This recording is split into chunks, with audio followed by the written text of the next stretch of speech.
I just wanted to not – I didn't want to overthink the game. You know, I've scored a lot this season, and last game I didn't score. So I also had 9 turnovers. So I could have went into this game and kind of like had my head down and pouted or, you know, overthought everything. But I kind of just wanted to let the game come to me. And as the game got going and I got the flow into the game, I got hot. It's not done very much.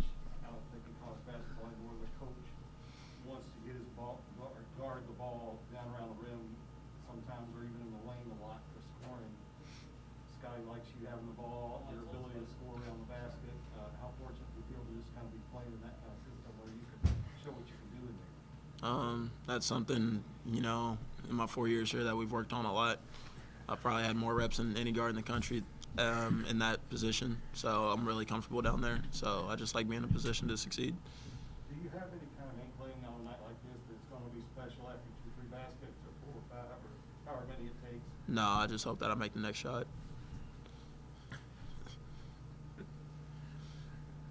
I mean, I think 18 field goals is the most from, you said, Yeah, it's school record. ties the school record. And it had Joe Rabel when he played in 1959. That's the last time we had somebody score 18 baskets in a game. Sheesh. All that stuff is nice, but it's you know, do you just get in a kind of a, I don't know, what do you feel like after you know you've got 20 almost at halftime, whatever, you just kind of like give it to them? Don't force it, but stay aggressive. So, like, if I attack the basket, I feel like I got a good shot, probably going to take it. If I see another defender come, spray it out. We got good shooters all over the floor, and we got guys that know how to score without the ball. And trust me, on nights like this, we're going to get him the ball. I mean, the team shot 63% tonight, too, and a big part of that was your shooting, but do you feel like you're kind of hitting your rhythm? I know it's been tough with COVID and everything, but this looks more like Bellarmine basketball maybe than we've seen all season. I think we're starting to get, you know, used to playing with each other more because, I mean, this is his first game back, and Lord knows, actually, it hasn't been that many games, but it felt like he's been gone for like a year. You know, between guys getting sick, injured, you know, we're still missing Baylor. Like, it's just everybody's starting to come back, and when the whole team's around each other, I feel like we just start to flow a lot better. For both of you, did the start of the conference season kind of feel like turning the page? And here we go again. I know it's been great. The whole place you've gone, playoff games you played, but you know, we'll start 0-0 and what you do. Is that a big deal? Absolutely, it's our focus now. You know, our non-conference schedule was tough, and I think everybody knows that. And playing those games gets us ready for this, and this is what we're focused on now. And it's a big part of the season. One big thing that happened tonight, they kind of threatened to run. They hit some threes in the second half, but they never put you in danger. Did you guys do a better job kind of managing the game or stopping any big runs tonight? Yeah, you're good. We just had to stay solid and kept doing what we did to build a big lead. Like, you know, they hit some threes, they went zone on us, but, you know, we got to keep doing what we do and play the way we play. We kind of got away from that. You know, we got a timeout and we got to refocus and relock in, and I think that really helped us, you know, push to finish the game. How do you feel to be back out there? You hit a couple threes I mean, just get yourself back. it felt great, and it was kind of tough. I was a little winded, obviously. I'm sure everyone could tell, but you know, it was good to be back out there and hit a couple of shots and see those go in, help my confidence going forward the rest of the year. Coach said he's only going to leave you in like before timeouts and after. He left you in a little bit more than that. Yeah, I know. I think he wanted to get me a little acclimated. You know, the game kind of got where they could leave me in and have trust in me, you know, to not blow things out of proportion, I guess. But you know, it was good to be back out there. You know, I'm excited to be back. It was I think it was 5 weeks away from everybody, and just I'm tired of watching our team play on TV. It's not fun.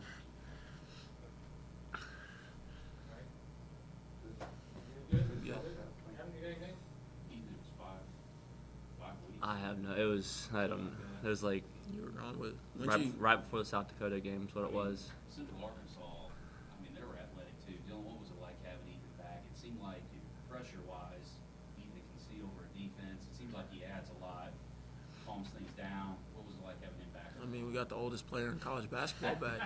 I mean, he's seen it all. He knows exactly what's about to happen before it happens. But no, he's been there, you know, for 4 years. He knows the game really well. He's a really smart player. So just having him back, he brings leadership. He brings basketball IQ. Obviously shooting, rebounding, toughness. A lot of things that we've missed with him being out. You know, it's going to be funny, and I'm going to talk a lot about Dylan. But last night, we couldn't do film till very late. I left campus at 9:40, and there was no one out. And I know the national championship football game. There was no one. And I understand COVID. I do.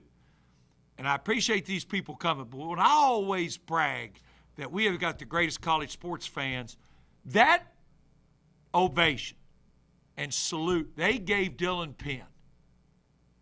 One, you could have left. I think, on behalf of Dylan, I can't compliment those people and thank them enough. That young man is never going to forget that, ever. And he'll never forget walking in that training room and those players just soaking him with a celebration bath of water. He's never going to forget that. And he's got every right to be proud. He's tough on himself, every bit as tough as I can be on him. You know, and you coach long enough, you'll see everything. Didn't score a point on Saturday. But all he did was rebound the ball and make tough plays. Did he turn it over? Yes. There was an article in a paper back in his hometown, and all I put out on social media is, in my opinion, Dylan, I could have written that article very quick. Dylan Penn's a champion. And when I say that, I mean as a person of overcoming things and never losing sight of where he wants to go. And to see a kid go out there and score 38 points on 22 shots, you coach long enough, you'll see everything. That's amazing. 18 field goals ties the school record. And I got an email Sunday morning from Coach Rival congratulating me on the tremendous win. He loves this team, and that he was just being cautious till COVID passed a little bit, so that he can get back out. But I will make sure Dylan knows that's who he tied with the 18 field goals. But to see his teammates do that for him in this day and age, think of where we are right now. When we look at the NFL or the NBA, look where we are. And that young man embraces everything that he's taught, but most importantly, the people he plays with. Just think, that's going to pay off. He's never going to forget this night. Couldn't be prouder, and I'm sure he did a good job in here. It was a heck of a performance. I mean, we played. I thought, there's a few defensive lapses, but we played. We played. And, that's coming off Saturday night where we only had really 7 people to play. And to get everybody back, I was laughing. In practice yesterday, I thought we were going to have to call the fire marshal. We had so many people in practice, I didn't know really what to do with them all. But I know this, they were so happy. And that's the true meaning of team. And it's tough in this day and age, so I'm proud of them. I really am proud of them. That's a heck of a performance. I was going to say, you've seen a lot of the great performances in here. Yeah. Ton of great players. I think the most Louisville player was scored here was 45, and it was on Right. 67. Well, I know this. There's a pretty good player out there celebrating with him right now, Reese Gaines. Yeah. And Reese Gaines. And I think that's a heck of a compliment that someone who served on the staff at Bellarmine, but came to Louisville under Coach Crum, played under Coach Crum and Coach Patino, and that's Reese Gaines out there, with Dylan and his mom. That's basketball. It's special. I tweeted out his shot chart because everything, there may be 2 or 3 shots not in the paint, but everything's in the paint. He just is kind of relentless, whether he's in there on the dribble or you're posting him or. Well, I'll give you the homework, or we'll do the homework. Let's go back and let's look at the 18 field goals. How many are left-handed? How many are right-handed? That's going to be the stat. I'll put that out. Yeah, that'll be good. You have to look at that. 'Cause he had 2 or 3 left. I don't know. He had more than that in the first half.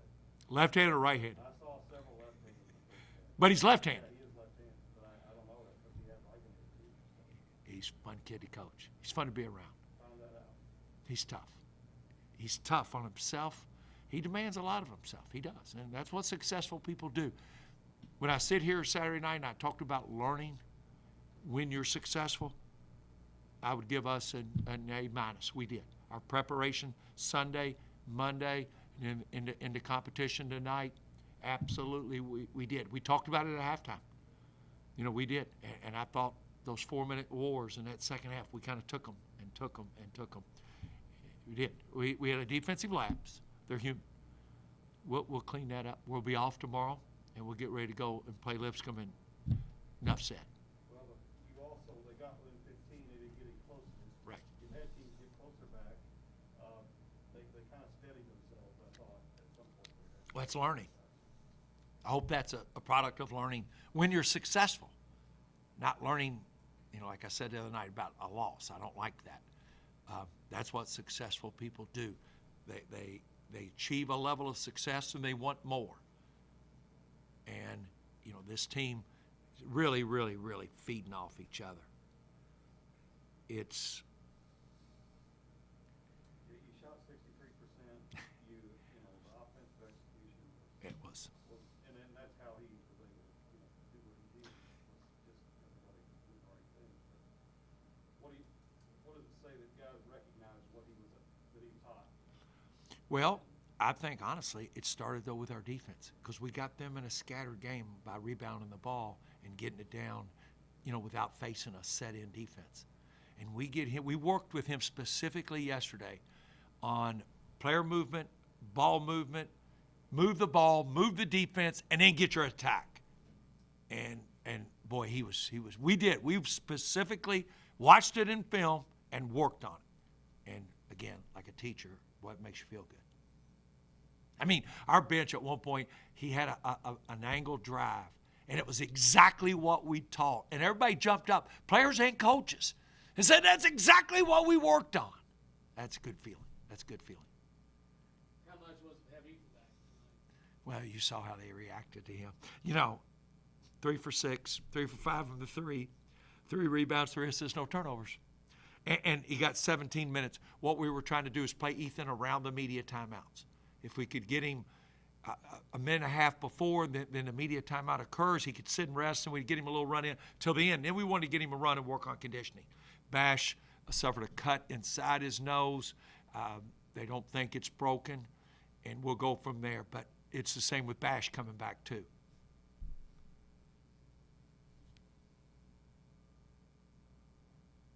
Well, should we talk about Lipscomb? Next game up? Well, our players know about Lipscomb. There's no one we respect anymore in this league than Lipscomb. I mean, they came in here last year, our first 2 games, and handled us, and our players know that. I mean, and Coach Acuff, I've known him since he was at Alabama Huntsville. I mean, they're Asajala, when you start talking about the players in this league with Darius McGee, Asajala, I mean, they're the best players in the league. I mean, he was phenomenal Sunday. I mean, he put a show on.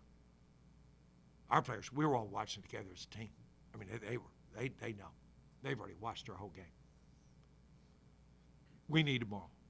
We've been in class. We got a half day in Thursday, and the storm came. We delayed start on Friday. So we had a normal day of class yesterday, a normal day today, and tomorrow will be a normal day of class. Because as the travel starts, we've got to get that foundation. Our goal academically is always play from ahead, never from behind. We never want to play catch-up academically. So organizationally, that's our focus.